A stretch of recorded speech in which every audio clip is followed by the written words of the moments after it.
It pains me to make this video, but unfortunately things need to be acknowledged. AEW has no excuses for the state it's in 2025, going into 2026. But hey, we need to talk about it. Since its inception back in 2019, AEW existed to be an alternative in the pro wrestling market, and it felt like a great alternative. It was new, unpredictable, and it felt like that regeneration that professional wrestling needed, as it introduced us to great stars and another major company on a bigger network just like WWE. When AEW launched back in 2019, it wasn't just a wrestling promotion. It was a genuine alternative that people could watch and existed on mainstream TV. To put it in context, the pro wrestling fan base was dying for an alternative. WWE was borderline unwatchable a lot of the time, as we had people like Jinder Mahal who were champion. So when AEW came onto the scene like the new kid on the block, people gave it a chance, and it delivered. The show felt fresh, the crowds were hot, the talent that we were seeing was nothing we've ever seen before. We were seeing familiar faces as well as new faces, people like MJF, people like Darby Allin, and a lot of people were getting introduced to other talents who were known in other companies, such as Kenny Omega, the Young Bucks.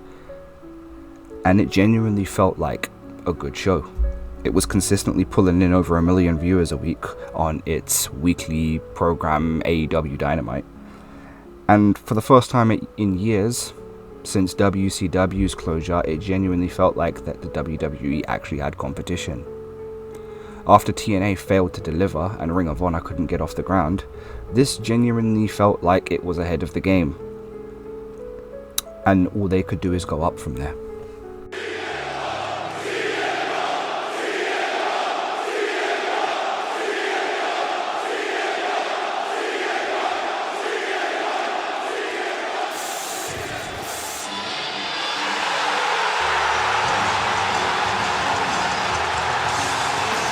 AEW, Tony Khan, was able to deliver CM Punk, one of the biggest, most controversial people in the whole of the professional wrestling industry. CM Punk, who vowed to never wrestle again. CM Punk, who vowed to never set foot in a squared circle. He made his debut on AEW Rampage. It wasn't just another ex-WWE guy, he was the real deal.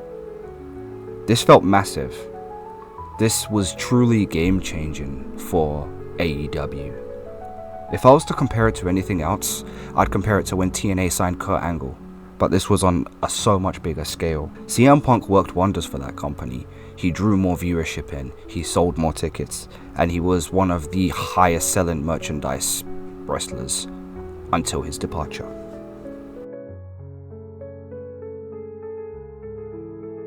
Looking back at it now, I would say the first crack in the foundation was probably when Cody Rhodes departed the company, along with his wife Brandy. When Cody Rhodes left, it was a real big shock to the whole wrestling universe, because AEW was a company that he started. Yes, he was an EVP, and it was backed by Tony Khan, the billionaire, but if it wasn't for Cody Rhodes, we might not have AEW today. A lot of people do argue this fact. Even though Kenny Omega and the Young Bucks were also EVPs, Cody Rhodes was definitely second in command. When Cody Rhodes left and went back to WWE, and he's been the biggest, he's had the most tremendous success, I would say this was the first warning shot. This was, from an outsider's perspective, looking in, it was kind of telling that there was a lot of cracks and a lot of problems behind the scenes, which we would then soon figure out was the case.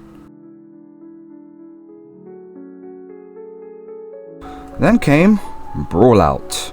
Now, whether you're Team Elite or Team CM Punk, it doesn't really matter anymore, but one thing we can all agree is that Brawl Out definitely damaged the brand and reputation of AEW, to the point it still has never recovered from even in 2025. Brawl Out 2022 definitely exposed AEW and painted it in a completely different light to what was being presented on TV.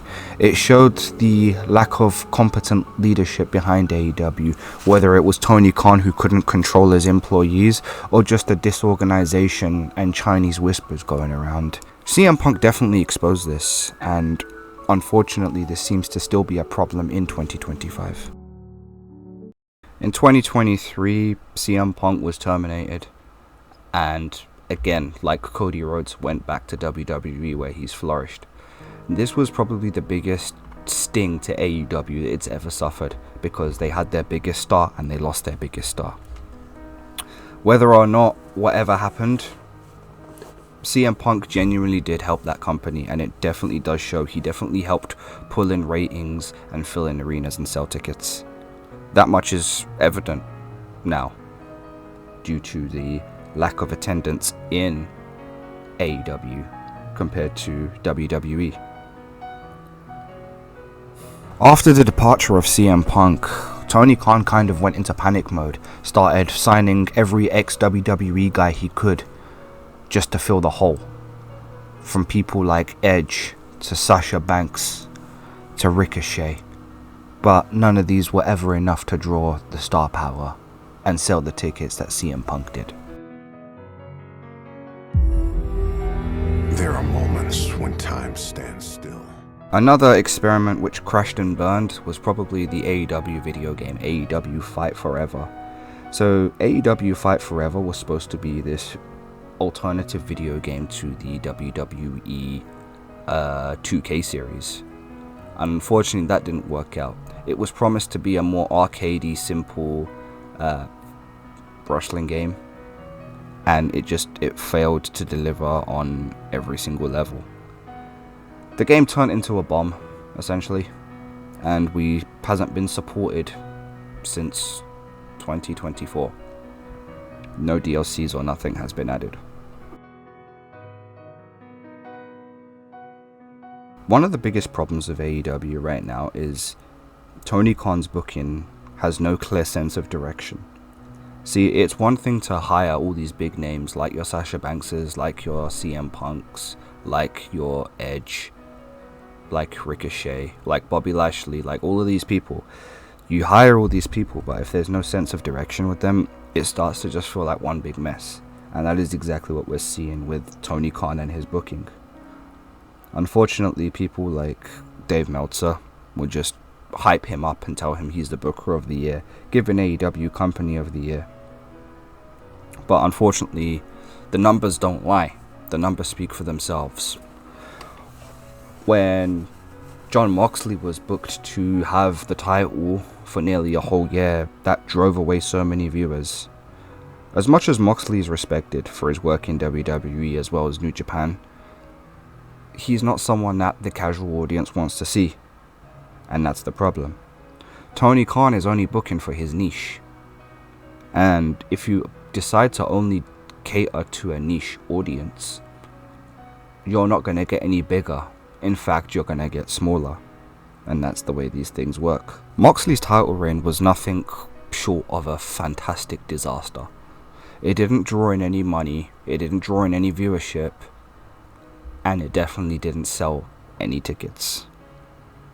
It was nothing more than a farce and an embarrassment.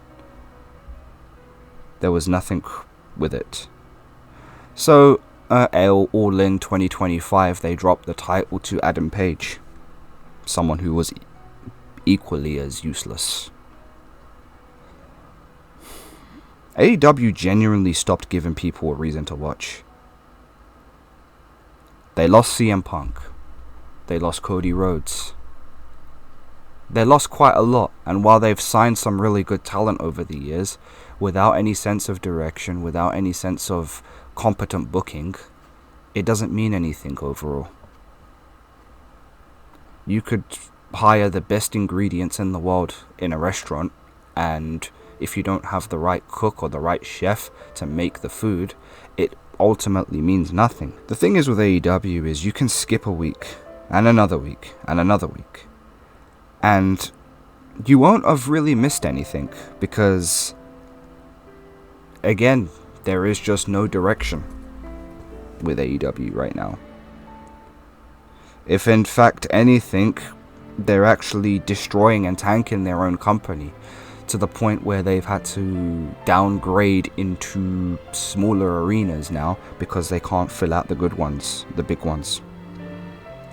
Yeah, sure, when they go overseas to the UK, or if they go to other places where they don't usually go to, or big wrestling spots like Philly or Chicago, they can fill those out, but other than that, they can't fill up nothing. If you look at the crowd size and the attendance from AEW all in London in 2023 to 2024, the attendance was literally cut in half. And that seems to be the unfortunate problem, is that their company is slowly tanking. And you'd think that smaller arenas would equal better attendance. No, not really. Cheaper tickets, sure. And this is the thing. AEW tickets are significantly cheaper than their competition, and they still can't manage to get people to go to these shows. I think it's always going to exist as long as Tony wants to put money into it. Okay. AEW is in an interesting position because the guy funding AEW, Tony Khan, has an unlimited supply of money.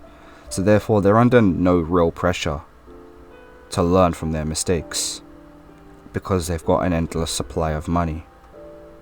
Unless Tony Khan gets bored one day and shuts the whole company down, you don't have to worry about AEW going anywhere anytime soon. AEW is not dying, it's drifting. And drifting is harder to fix than failure. You take a company like TNA, for example, which nearly went under, was bought out by Anthem Sports and slowly had to piece itself back together brick by people like Scott D'Amore. And it took them a very long time. It took them years to regain the trust with their fan base. So it is possible to come back, but it's whether or not sanity will prevail.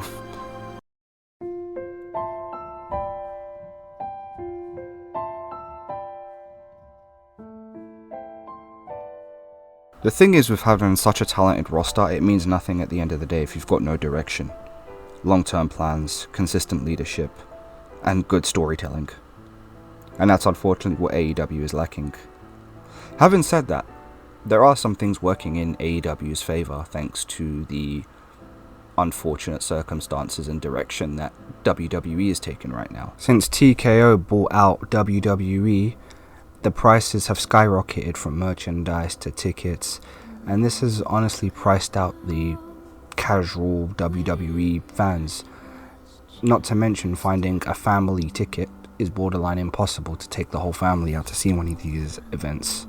AEW, on the other hand, is in a position where they can price their tickets at an affordable price for people to go watch. They can't compete with them head to head, but they can definitely undercut them. Cheaper tickets, more value for the fans, better value for your money. But the thing is, will AEW capitalize on these things? Or will Tony Khan just choose to book the company into irrelevancy like he's been doing for the past 2 years now? I for one don't want to see AEW fall and fail, because I appreciate having that alternative wrestling promotion that I can go watch to if I'm not happy with the way that Triple H is booking things over on WWE. That is something which I think a lot of wrestling fans want. They want an alternative. They want a product that's just as good as WWE, which can provide a great alternative experience. But unfortunately, that's not what AEW is doing right now. It just seems to be booking itself into irrelevancy. Will sanity prevail? Is it possible for them to recover from all of the losses they've taken? Absolutely. Look at TNA as a prime example. Scott D'Amore was able to bring TNA back literally from the dead. You know, he built it back up piece by piece after Hogan and Bischoff left that thing to rot and die. But in order for stuff like that to happen, it takes the right amount of competence in people. It takes the right type of people to come along who know what they're doing and actually have the passion for this, which I'm not sure Tony Khan necessarily has right now. But hell, who knows? Maybe in 2026 he'll wake up and do the right thing. I hope he does. If you enjoy this video, you want to see more honest videos where I talk about wrestling, I play video games, I talk about other stuff too, hit the subscribe button, share this with your pals. But the bottom line of this video is AEW still has a chance. It still has a chance to be a great wrestling promotion. It has the chance, because of the financial backing, it's got the chance to still earn its trust back with its fans. But that's only going to happen if someone decides to smarten up. Anyway guys, thanks for watching.